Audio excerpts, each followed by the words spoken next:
So hello everyone, good morning, नमस्कार। कैसे हो? होपफुली सब मस्त होंगे, जबरदस्त होंगे। आपकी तैयारियां बहुत ही बेहतरीन चल रही होंगी। मैं आपका अपना अमित सिंह फिर से आपके लिए एक मोस्ट इंपॉर्टेंट वीडियो लेके आया हूं, जहां पे बात करेंगे सीडीपी के टॉपिक्स की। अगर आप किसी टीचिंग एग्जाम की तैयारी कर रहे हैं, लाइक वो सीटेट हो सकता है, यूपीटेट हो सकता है, रीट हो सकता है, केवीएस हो सकता है, किसी भी एग्जाम की तैयारी के लिए आप इजिली हमसे कनेक्ट हो सकते हैं। फाइनली आज की जो वीडियो है, जहां पे हम बात करने वाले हैं जो मोस्ट इंपॉर्टेंट टॉपिक्स है, वो भी सीडीपी के यानी बाल विकास के टॉपिक्स के बारे में आज हम बात करेंगे। इससे पहली वाली वीडियो में हमने बताया था आपको कि नेक्स्ट वीडियो हम लाएंगे जहां पे हम बाल विकास के सारे टॉपिक्स को बताएंगे आपको कि कैसे आपको तैयारी करनी है और आप जान जाएंगे। देन उसके बाद में आप उनके अकॉर्डिंग मैराथन क्लास देखना स्टार्ट कीजिए, क्योंकि आपको पता है जस्ट अभी आपने तैयारी स्टार्ट की है, क्योंकि आप सभी को पता है पेपर 8 फरवरी 2026 को होने जा रहा है, ये सभी को पता है ना। तो तैयारी आप करना चाह रहे होंगे और या करना स्टार्ट कर भी दी होगी आपने, तो आपने एग्जाम पैटर्न देख लिया होगा। कल की वीडियो में हमने एग्जाम पैटर्न को बताया था कि कैसे आपको तैयारी करनी है, क्या क्या आएगा।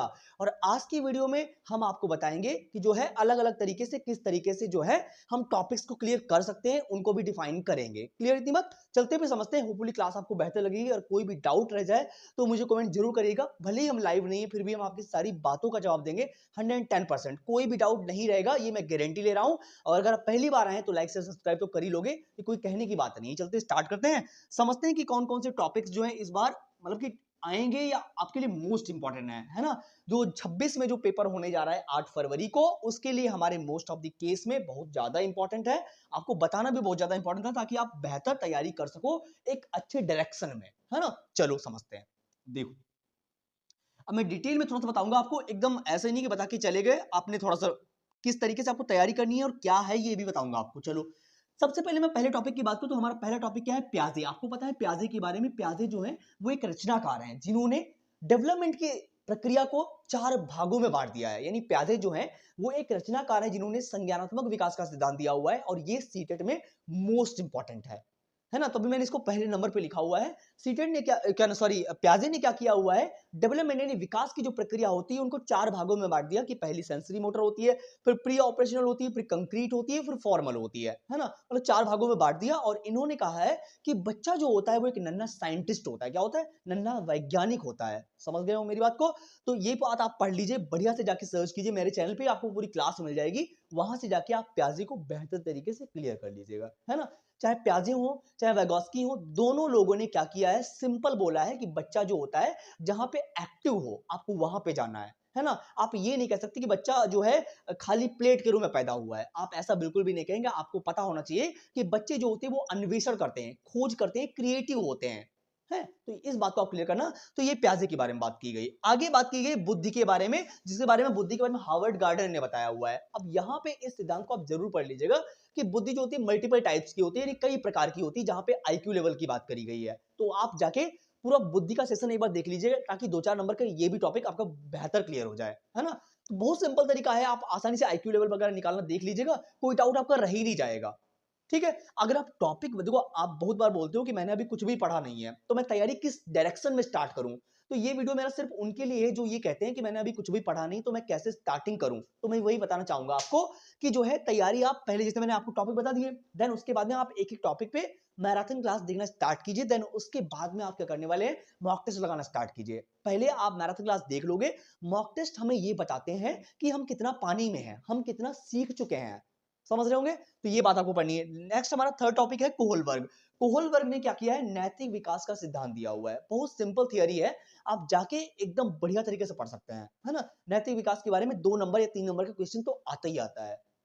समझ गए मेरी बात को? नेक्स्ट लिखा हुआ फोर्थ नंबर पे सामाजिक यानी सोशलाइजेशन की बात की गई है। अब यहाँ पे सोशलाइजेशन का मतलब क्या है? अब आपको लग रहा होगा टॉपिक बहुत डिफिकल्ट है, बहुत सिंपल है। सोशलाइजेशन का मतलब केवल उन्होंने ये बताया हुआ है कि हम जिस समाज में रहते हैं, जिन लोगों के बीच में हम रहते हैं, और जैसा हमारा इंटरेक्शन रहता है लोगों से, जैसे हम बातचीत करते हैं, तो हम वैसे बनते हैं। सोशलाइजेशन का मतलब क्या है? कि हम जैसे इन्वायरमेंट में, जैसे समाज में रहते हैं, हम उसी तरीके के बनते हुए चले जाते हैं। अब यहाँ पे क्या करना है? हमारे पेपर का जो मेन दायरा रहता है, वहां पे प्राइमरी एजेंट, सेकेंडरी एजेंट पूछा जाता है आपसे कि प्राथमिक एजेंसी क्या होती है और द्वितीयक एजेंसी क्या होती है। तो आपको मैं बताने देना चाहूंगा कि प्राथमिक में आता है आपका परिवार, जहां पे आप पैदा होते हो। शुरुआत में आपके फर्स्ट जो मेंबर होते हैं जिनसे आप मिलते हो वो माता पिता होते हैं, है ना। तो प्राइमरी एजेंसी जो होती है वो हमारी फैमिली होती है। देन उसके बाद में सेकेंडरी जो होता है वो हमारा स्कूल होता है ना। जो मीडिया होती है, ये सब क्या है? सेकेंडरी है। बट फैमिली जो है, परिवार जो है, वो प्राथमिक एजेंसी होती है। ये मोस्ट ऑफ द केस में बहुत सारे, हर बार कोई सा भी प्रीवियस ईयर सेट उठा के देख लीजिएगा, आपको ये क्वेश्चन हर बार रिपीट होते मिलेंगे। और आप 5-10 मिनट रुकिएगा, मैं आपको क्वेश्चन भी करके बताऊंगा कि किस लेवल के क्वेश्चन आने वाले हैं इस बार फरवरी में, है ना। तो बस 10 मिनट रुकिएगा, क्योंकि होता क्या है, जब आप, मैं हर वीडियो में यही बोलता हूँ कि टाइम का यूटिलाइज करना बहुत जरूरी है यार मेरे। ये एक बार निकल जाएगा, दोबारा आपको बिल्कुल नहीं मिलने वाला, है ना। जिन लोगों ने 24 में पास आउट कर लिया था, उन लोगों के लिए गोल्डन अपॉर्चुनिटी थी। उन्होंने DSSB में फॉर्म अप्लाई किया होगा, कीवीज का भी आने वाला है फॉर्म, आपको पता है ना। तो जो लोग सीटेड फरवरी में पेपर देंगे, उनका रिजल्ट कब आएगा, कब वो अप्लाई करेंगे, आपको पता है, एक एक वैकेंसी 4-4 साल वेट कराती है ना। तो जिस टाइम आपको मौका मिले, उस टाइम चीजों को क्लियर कर लो, यही हमारे लिए बहुत बेहतर है। बट लोगों पे मत जाओ यार, ये लोग कभी आपकी सफलता को देख के खुश नहीं होंगे। अब मेरी इस बात को आप निगेटिविटी में मत ले जाइएगा, क्योंकि होता क्या है कि ऐसा नहीं कि सारे लोग ये चाहते हैं कि आप सक्सेस ना हो। आप माइक पे बोलने के लिए, जब आप असेंबली में जाते हो, कहीं पे खड़े होते हो स्पीच देने के लिए, तो अगर आप बैबलिंग करते हो, भूलने लगते हो, तो बहुत सारे लोग लिटरली डर जाते हैं वहां से कि यार कहीं आप भूल ना जाओ, है ना। तो इसका मतलब ऐसा नहीं कि पूरी दुनिया में सब नहीं चाहते कि आप सक्सेस ना करो लाइफ में। बहुत सारे ऐसे लोग हैं जो आपको सपोर्ट करेंगे जब आप काम करना स्टार्ट करोगे। क्लियर। देखो, तो मैंने बोला सोशलाइजेशन, उसके बाद में हमारा 5वां टॉपिक जो है वैगोस्की है। क्या है? वैगोस्की। अब वैगोस्की जो है, ये भी एक रचनाकार है। जैसे प्याजे के बारे में मैंने बात की, सेम इन्होंने भी संज्ञानात्मक सिद्धांत दिया हुआ है। उनका क्या है, प्याजे का संज्ञानात्मक सिद्धांत है, इन्होंने सामाजिक सांस्कृतिक सिद्धांत दिया हुआ है, मतलब कल्चरल टूल्स को इंपॉर्टेंस दी हुई है कि हमारा एनवायरमेंट बहुत बड़ा रोल निभाता है। मतलब अगर मैं एक वर्ड, टैग वर्ड में बात करूं, तो प्याजे ने कहा है कि इन्होंने हेरिडिटी को बहुत महत्व दिया हुआ है। मतलब अगर मैं प्याजे की बात करूं, तो इन्होंने क्या किया है, हेरिडिटी को बहुत महत्व दिया हुआ है, यानी आनुवंशिकता को बहुत महत्व दिया हुआ है।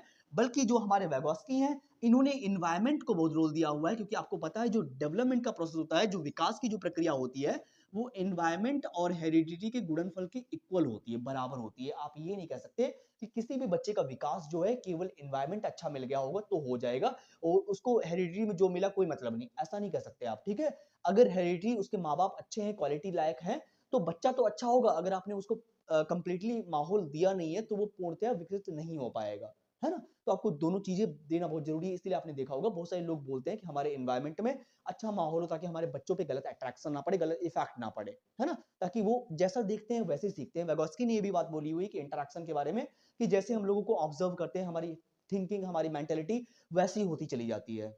क्लियर। तो आपको ये बातें समझ में आ गई होंगी। अब हम चलते हैं नेक्स्ट पे, देखते हैं और हमारा नेक्स्ट टॉपिक कौन सा है।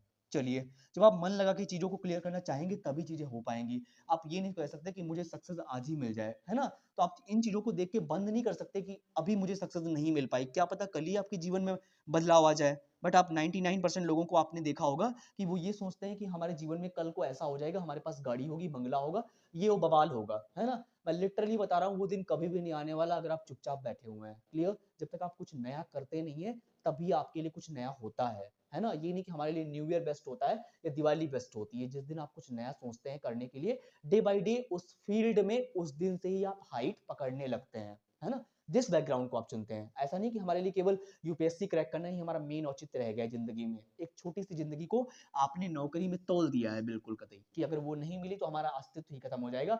हजारों बैकग्राउंड्स हैं जिनके थ्रू आप बहुत अच्छा खासा कर सकते हो। चलिए, अब ज्यादा नहीं बोलूंगा, वरना आप बोलोगे कि जो है प्रवचन देने लगे। चलिए, अब हमारा कलम जो टॉपिक नंबर 6 है, उसमें लिखा हुआ है अभिप्रेरणा के बारे में। अभिप्रेरणा क्या है, मोटिवेशन का टॉपिक दिया हुआ है कि बाह्य अभिप्रेरणा क्या होती है और आंतरिक अभिप्रेरणा क्या होती है। देखो, अब मैं इसको समझा दूं आपको। देखो, बाह्य अभिप्रेरणा क्या है, जब आप ये सोचते हो कि उसके पास गाड़ी है, बंगला है, ये है, वो है, पैसा है, तो ये क्या है, ये बाहरी मोटिवेशन आपको मिल रहा है। लेकिन आंतरिक मोटिवेशन क्या हो, इंट्रिंसिक मोटिवेशन क्या होता है, जब आपके अंदर से चीजें निकलती हैं कि नहीं, मुझे सामने वाला बोलेगा तब मैं जानूंगा मैं अच्छा काम कर रहा हूं। अगर मैं अच्छा काम कर रहा हूं, तो मुझे सामने वाले का अप्रिसिएशन, जो हमें अप्रिशिएट करेगा कि नहीं यार वो मुझे बोल रहा है, मेरी तारीफ कर रहा है, तभी मैं जानूंगा मैं अच्छा कर रहा हूं। ऐसा नहीं है। वो आपकी जो आपकी इंटरेस्टिंग मोटिवेशन है, यानी आपका आंतरिक मोटिवेशन या आंतरिक अभिप्रेरणा है। जब आप खुद से मोटिवेट हो, आपको दूसरे की नीड नहीं है कि वो बंदा होगा तभी मेरा काम चल पाएगा, है ना। तो मेरा कहने का मतलब है कि ये हमारे लिए बहुत इंपॉर्टेंट है अभिप्रेरणा में, कि बाह्य अभिप्रेरणा क्या है और आंतरिक अभिप्रेरणा क्या है। जब आप कुछ पाने के लिए, कि आप अगर आप पढ़ भी रहे हो तो इसके लिए पढ़ रहे हो कि हमारे टेस्ट में नंबर अच्छा आ जाएंगे, है ना, तो वो बाह्य अभिप्रेरणा है। जब आप इसलिए पढ़ रहे हो कि नहीं मैं सीखूंगा, तो ये हमारी क्या है, ये हमारी आंतरिक अभिप्रेरणा है कि हमारे दिल से निकल रही है कि नहीं यार मुझे सीखना है, लाइफ में हमें आगे बढ़ना है ना। तो वो बात चीजें हैं। और आगे आगे अधिगम। अब अधिगम क्या, मतलब क्या है, अधिगम इतने मतलब सीडीपी पढ़ते हो चाहे हिंदी पढ़ते हो चाहे कुछ भी यार, अगर मन लगाओगे लिटरली बता रहा हूँ, ये टॉपिक इतने इंटरेस्टिंग है। जैसे अधिगम की बात की, अब आप कहोगे यार अधिगम क्या है ना? समझने के लिए केवल एक वर्ड काफी है। जैसे मैं बोलूं अधिगम, तो अधिगम वो प्रक्रिया है, एक ऐसी प्रोसेस होती है जहां पे हम रूल रेगुलेशन के कुछ थ्रू सीखते हैं। मतलब मेरे कहने का मतलब हुआ कि अगर आप कुछ सीख रहे हो तो वहां पे आप नियम सीख रहे हो, ग्रामेटिकल रूल सीख रहे हो, कि हम कुछ सीखने के लिए कुछ नियम पढ़ रहे हैं। बट एक होता है अर्जन। अर्जन का मतलब होता है वो एक आपकी स्वाभाविक प्रक्रिया होती है कि आप अपने आसपास के लोगों से बिना, जैसे अमेरिका का बच्चा है वो पढ़ने नहीं जाएगा फिर भी घर में अंग्रेजी बोलेगा, है ना? क्योंकि उसके आसपास के पास के लोगों ने अंग्रेजी बोली हुई है। दैट मीन मेरे कहने का मतलब यही हुआ ना कि जो बच्चा जो इंसान जिनके बीच में रहता है वैसा होता है ना? तो अर्जन जो होता है वो एक स्वाभाविक प्रक्रिया होती है, बल्कि अधिगम जो होता है एक लर्निंग ऐसी प्रक्रिया है जहां पे हम रूल और रेगुलेशंस के थ्रू कॉन्सेप्ट्स को क्लियर करते हैं। क्लियर? चलो आगे। अब आगे इन्होंने अधिगम विकार के बारे में बात की, तो आप कहोगे अधिगम विकार क्या होता है? ये लर्निंग डिसेबिलिटीज होती हैं। कहने का मतलब हुआ कि सीखने में क्या नाम, जिसको बोलते हैं हिंदी में एक वर्ड है अक्षमता बोलते हैं, है ना? डिसेबिलिटी बोलते हैं। कहने का मतलब हुआ कि जो लोग कैलकुलेशन में जिनको प्रॉब्लम आती है, जिनको कैलकुलेट करने में, नंबर्स को कैलकुलेट करने में प्रॉब्लम आती है, किसी भी चीज को जोड़ने घटाने में प्रॉब्लम आती है, उनकी जो थियरी है, जो विकार है उसको बोलते हैं डिसकैलकुलिया। जिनको पढ़ने में प्रॉब्लम होती है, समझने में बहुत मतलब हर चीज के अलग-अलग नाम दिया गया है। समझ रहे हैं? तो उस चीज को पढ़ना बहुत जरूरी है आपके लिए। टॉपिक को सर्च कर लीजिए, बढ़िया आपको मिल जाएगा अच्छे तरीके से, है ना? जिनको पढ़ने में समझने में दिक्कत, पढ़ने में दिक्कत होती है डिस्लेक्सिया होता है, जिनको समझने में दिक्कत होती है डिस्प्रैक्सिया होता है, जिनको कैलकुलेट करने में प्रॉब्लम डिसकैलकुलिया होता है, तो इनको भी आप इजीली क्लियर कर सकते हैं। मुझे लगता है आपने टीचिंग ट्रेनिंग किया हुआ है, आपने डीएलएड किया होगा, शायद बीएलएड किया होगा या बीएड किया होगा, तो इतनी सेंस तो आपके अंदर होगी ना, है ना? कि आप चीजों को समझ सकते हैं। गलत कमेंट करने वालों को तो इतनी बुद्धि नहीं कि कल को वो टीचर बनने जा रहे हैं और वो एक टीचर को बोलते हैं ये सब बातें मुझे पता है ना? अब आप कल के भावी टीचर बनोगे, आप एक टीचर को ऐसे बोलते हो।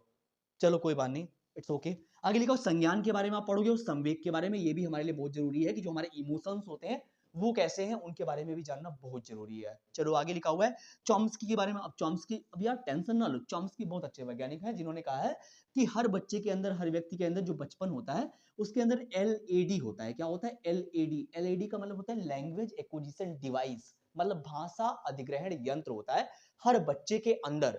समझ रहे हैं मेरी बात को? कि हर, आप ये नहीं कह सकते कि बच्चा खाली प्लेट के रूप में पैदा हुआ है। उसके अंदर एलएडी होता है, वो लैंग्वेज को एक्वायर कर सकता है, किसी भी चीज को एक्वायर कर सकता है, बट उसे आप एनवायरनमेंट दे दीजिएगा, है ना? तो चॉम्स्की ने इसी की बात की है। होपफुली आपको क्लियर हो गया होगा। आगे एनसीएफ 2005 की बात की गई है और आप जेंडर पढ़ लीजिएगा। जेंडर मतलब लिंग पढ़ लीजिएगा।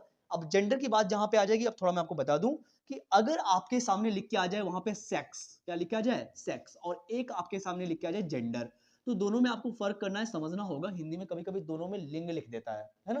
तो आप इंग्लिश में एक बार नजर जरूर डाल लीजिएगा। सेक्स जो है वो एक बायोलॉजिकल प्रोसेस है। कैसी? एक बायोलॉजिकल प्रोसेस है, मतलब एक जैविक प्रक्रिया है। बल्कि जेंडर जो है वो एक सामाजिक प्रक्रिया है कि आप लड़का हो तो आप ये काम करोगे, ये समाज ने बनाया हुआ है। किसने बनाया हो? ये समाज ने बनाया हुआ है। तो जेंडर जो है वो एक सामाजिक प्रक्रिया है, सोशल है। बल्कि जो हमारा सेक्स है कि आप लड़का हो लड़की हो, एक बायोलॉजिकल है।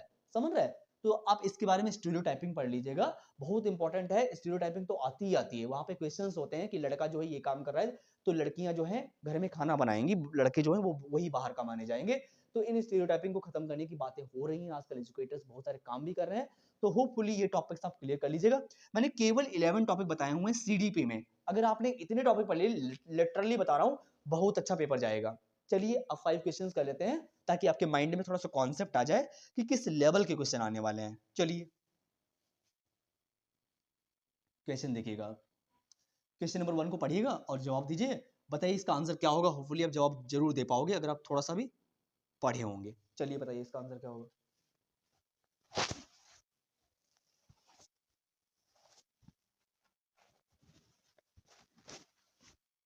चलो अब क्वेश्चन नंबर 1 हमारा क्या कह रहा है कि children learns more effectively if a proceeds from concepts. यानी कह रहे हैं कि ऐसा कौन सा प्रभावशाली तरीका है जहां पे बच्चे एक्टिवली सीखते हैं। मतलब ऐसा कौन सा तरीका है, ऐसी कौन सी प्रोसेस है जिसके थ्रू बच्चे जो होते हैं कंप्लीटली अपने मन से पढ़ते हैं, मतलब उनका इंटरेस्ट जागता है। तो ऐसा कौन सा तरीका है बताइए। तर्क संगत से अनुभवजन्य की ओर बढ़ती है, सामान्य से विशिष्ट की ओर बढ़ते हैं, अमूर्त से मूर्त की ओर बढ़ते हैं, जटिल से सरल की ओर बढ़ते हैं। क्या कभी ऐसा होता है कि कठिन से हम सरल की ओर जा रहे हो? तो उल्टा प्रोसेस हो गई ना, है ना? अमूर्त से मूर्त की नहीं, मूर्त से अमूर्त की ओर होता है है ना, मूर्त से अमूर्त की ओर होता है, तर्क संगत की बात नहीं हो रही। हम जाए, देखो सिंपल आपके सामने लिखा हुआ है, सामान्य से विशिष्ट की ओर, यानी पहले आप क्या करते हो, छोटी छोटी चीजों को सीखते हो, पहले कॉन्सेप्ट को सीखते हो, बड़े बाद में बड़े बड़े लेवल की चीजें सीखने लगते हो, है ना? ये तो जीवन का नियम है, ये समझ रहे होंगे मेरी बात को। कहने का मीन क्या हुआ कि पहले आप छोटी चीजों को क्लियर करते हो, छोटे कॉन्सेप्ट्स को क्लियर करते हो, देन धीरे धीरे करके आप बड़ी बड़ी चीजों को भी सीखने लग जाते हो। होपफुली आपको ये बात भी समझ में आ गई होगी। Option number B is the right answer over here. आगे चलते हैं, समझते हैं हमारा क्वेश्चन नंबर नेक्स्ट क्या कह रहा है, देख लेते हैं। देखो, अब क्वेश्चन नंबर 2 में लिखा हुआ है creativity is through to be related to the concept of, यानी कह रहे हैं कि जो रचनात्मकता होती है, क्योंकि क्रिएटिविटी क्या होती है, क्रिएटिविटी का मतलब होता है जब आप कुछ नया करते हो, क्रिएटिव करते हो, स्पेसिफिक करते हो, समझ रहे हैं मेरी बात को। तो वही कह रहे हैं कि creativity is through to be related to the concept of, यानी रचनात्मकता को निम्नलिखित की अवधारणा से संबंधित माना जाता है, यानी क्रिएटिविटी को किस चीज से रिलेट किया गया है, दैट मीन, समझ रहे हैं मेरी बात को। क्या वो सघन बुद्धि है, अभिसारी सोच है, भिन्न सोच है, तरल बुद्धि है। देखो, क्रिएटिविटी का मतलब ही होता है जब आप डाइवर्जेंट थिंकिंग लगाते हो, डिफरेंट टाइप से सोचते हो, यानी एक प्रॉब्लम के हजारों तरीके आप निकालते हो, तो वो क्या है, क्रिएटिविटी है। रचनात्मकता है तो वो क्या है, भिन्न सोच, यानी जब आप एक प्रॉब्लम के 100 सॉल्यूशंस निकालते हो तो वो क्या होती है, क्रिएटिविटी होती है कि आपके सामने एक सिचुएशन आ गई है, फिर भी आप हार नहीं मान रहे कि ये यार लाइफ का छोटा पार्ट है, काम तो लाइफ का छोटा पार्ट है यार, मैं टेंशन क्यों लूं, है ना, और एक प्रॉब्लम आई तो मेरे पास हजारों तरीके हैं, मैं सॉल्व कर लूंगा, क्या दिक्कत है, डोंट वरी। तो आप ऐसे बोल सकते हो, तो हमारे पास क्या होना चाहिए, option option number C is the right answer over here. आगे चलते हैं, समझते हैं क्वेश्चन नंबर 3 को लिखा हुआ है कि आप पढ़ो जरा, कह रहे हैं कि the acceptable sound combinations of a language are specified is its rules, यानी सिंपल बोल दिया यहाँ पे क्वेश्चन नंबर 3 में इन्होंने कि किसी भाषा के स्वीकार्य ध्वनि संयोजक उसके में निर्दिष्ट होते हैं। अब यहाँ पे ध्वनि की बात आ गई, किसकी बात आ गई, फोनोलॉजिकल की बात आ गई। आपको समझ में आ रहा होगा ऑप्शन के अकॉर्डिंग। देखो, अब ध्वनि की बात आ गई तो ध्वन्यात्मक के साथ ही जाएंगे ना, हम क्यों जाएंगे व्याकरण के साथ में, और क्यों हम वाक्य विन्यास के साथ जाएंगे, और क्यों हम विभक्ति के साथ जाएंगे, हम जाएंगे ध्वन्यात्मक के साथ में, क्योंकि ध्वनि की बात की गई यहाँ पे, फोनोलॉजिकल की बात की गई, तो option number D is the right answer over here. मैं थोड़ा तेज इसलिए चल रहा हूँ बिकॉज होता क्या है कि जब मैं धीरे बोलता हूँ तो आप 2 की स्पीड में लगा के पढ़ते हो, है ना, तो इसीलिए मैं थोड़ा सा स्पीड में चल रहा हूँ। चलिए क्वेश्चन नंबर 4 को पढ़िए और बताइए मुझे क्वेश्चन नंबर 4 हमारा क्या कह रहा है। क्वेश्चन नंबर 4 में लिखा हुआ है कि when learners try to think within the given information it is called, यानी कह रहे हैं कि जो लर्नर है, जो बच्चा है, जो उसको इंफॉर्मेशन दी गई उसके अंदर ही सोच पा रहा है, तो ये क्या है, मतलब लिखा हुआ है कि जब शिक्षार्थी दी गई जानकारी के भीतर ही सोचने का प्रयास करते हैं, मतलब जो भी आपको इंफॉर्मेशन दी गई है उसके अकॉर्डिंग आप अंदर ही रह पा रहे हो, मतलब उसके बाहर नहीं सोच पा रहे हो कि यार इसके और तरीके क्या हो सकते हैं, तो ये क्या है, क्या ये मूर्त चिंतन है, अमूर्त चिंतन है, अभिसारी चिंतन है, अपसारी चिंतन है, इनकी तो बात यहाँ पे हो ही नहीं रही। अपसारी चिंतन मतलब क्या होता है, डाइवर्जेंट थिंकिंग, जब आप डिफरेंट टाइप से सोचते हो, ऐसी तो बात हो नहीं रही। यहाँ पे मूर्त चिंतन की बात हो रही, कंक्रीट की बात हो रही है कि आप टॉपिक के अंदर ही रह जा रहे हो, कि जो भी आपके पास है उसके आगे आप बढ़ ही नहीं पा रहे हो, बिकॉज आपकी सोच ऐसी है, क्योंकि आपके लोग आसपास के ऐसे हैं, तभी कहते हैं अच्छे लोगों के बीच में रहा करो, है ना जैसे लोगों के बीच में रहोगे आपकी मेंटेलिटी वैसी बढ़ती चली जाएगी, समझ रहे हो, आप 10 दिन ऐसे लोगों के बीच में रहो जो काफी अच्छे हैं, जो जीवन में काम कर रहे हैं, आपकी मेंटेलिटी 10 दिन के अंदर बदल जाएगी, है ना। तो आपके आसपास के लोग बहुत अच्छे होने चाहिए, आपके दोस्त यार अच्छे होने चाहिए, बिकॉज कहना क्या है, 2-4 लोग बना के रखो, ज्यादा दोस्ती यारी की जरूरत नहीं है जीवन में, है ना। एक टाइम के बाद में लोग यही पूछेंगे आप कितना कमाते हो, ये नहीं पूछने वाले भैया आज क्या क्या कर रहे हो आजकल, कितनी गर्लफ्रेंड्स हैं आपकी, ये क्या है फलाना ठिकाना, समझ रहे हो। चलो, अब क्वेश्चन नंबर 5 में क्या लिखा गया है, मूल्यांकन एवं आकलन के संदर्भ में निम्नलिखित में से कौन सा कथन अनुपयुक्त है। हमसे गलत पूछा गया है, हमसे निगेटिव पॉइंट पूछा गया है कि कौन सा गलत है, मुझे ये बताइएगा कि मूल्यांकन और आकलन के संदर्भ में, मतलब आप मूल्यांकन क्यों करते हो, आप आकलन असेसमेंट क्यों करते हो, बिकॉज आपको पता चलता है कि बच्चा कितने दायरे में है। भाई हमारे सामने कोई मेंबर है, कोई बच्चा है, हम उसका टेस्ट क्यों करते हैं, हम उसको जांचने की कोशिश क्यों करते हैं, हमें पता चल पाता है कि वो कितने लेवल में है, ताकि हम उसके अकॉर्डिंग उसको ट्रीट कर सकें। क्लियर। तो चलो बताओ निगेटिव पॉइंट कौन सा है। सतत और व्यापक मूल्यांकन छात्रों के शैक्षिक और शैक्षणिक दोनों पहलुओं को शामिल करता है, बिल्कुल ठीक बात है, सही बात है। निदान परीक्षण निवारण से संबंधित है, बिल्कुल 100% राइट बात है, ठीक बात है। आगे लिखा हुआ है रचनात्मक मूल्यांकन कक्षा की स्थिति में अनुदेशात्मक प्रगति को नहीं मापता है, क्यों नहीं मापेगा भाई, भाई मूल्यांकन, रचनात्मक मूल्यांकन जो होता है कक्षा की स्थिति में आपकी पोजीशन क्या है उन चीजों को मापता है, ऐसा नहीं कि नहीं मापता, तो ये तो गलत है, जो गलत है वही सही, क्योंकि पूछा ही हमसे गलत गया है, तो C option is the right answer over here. इसमें देखो सिंपल सही लिखा हुआ है, योगात्मक मूल्यांकन मूल्यांकन का एक उपकरण है, बिल्कुल सही बात है, एक माध्यम है, ऐसा नहीं कर सकते केवल एक ही माध्यम होता है, हजारों माध्यम होते हैं जांचने के, मापने के, उसमें से ये एक माध्यम है। क्लियर? होपफुली आपको सारी बातें समझ में आ गई होंगी। कोई डाउट रह गया हो तो मुझे कमेंट जरूर करिएगा। अगर आप पहली बार आए तो लाइक से सब्सक्राइब तो आप कर ही लोगे, बिकॉज मेरे कहने की बात है नहीं। अगर आपको अच्छा लगा हो तो कर जरूर दीजिएगा, क्योंकि जब तक सीटेड और यूपीटेड हो नहीं जाएगा मैं कंटिन्यू वीडियो लाता रहूंगा 6 बजे 110%। कोई डाउट हो, कोई टॉपिक आपको समझ में ना आया हो, मुझे फिर भी बताइएगा, हम 110% आपकी बात का जवाब देंगे, ये गारंटी है ना। चलिए मिलते फिर नई वीडियो में नई आशा और उम्मीद के साथ में। Thank you so much for coming, thank you so much. Time को यूटिलाइज करो, ये टाइम आपको दोबारा नहीं मिलने वाला। Thank you so much for coming, thank you so much, have a nice day.